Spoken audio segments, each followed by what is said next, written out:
Hey there, fellow retro enthusiasts. Today, I want to talk about something really interesting. The 2009 retro camera rules. You know, there's something magical about capturing footage that stays true to that specific era. So let me break down these important guidelines for you. First off, let's talk about what's off limits. Modern tech like Alexa devices are absolutely not allowed. We're keeping it old school here. And while we're at it, those fancy 8K TVs? Nope. They're way too advanced for our 2009 vibe.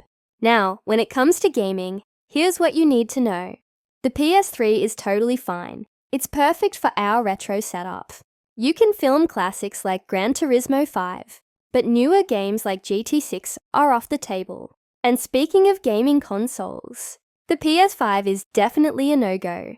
It's just too modern for our 2009 aesthetic. Here's something cool though. You can use any TV as long as it's a classic model. Even if you're using a newer TV, you can pretend it's from 2009. Just keep that retro feel alive. When it comes to media, Blu-ray content is perfectly acceptable. However, those 4K DVDs, they'll have to stay in their cases. For video content, widescreen format is totally fine. But we're drawing the line at modern movies like Inside Out 2 from 2024. Now, let's talk about music, because this is where it gets interesting. You can actually film yourself listening to certain songs that came out after 2009, as long as they maintain that classic feel. For example, Take a Fall by Rob Gasser from 2011 is acceptable because it captures that retro vibe.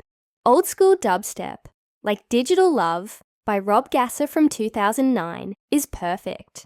However, modern tracks like Simulation by Virtual Riot from 2021 are too contemporary for our purposes.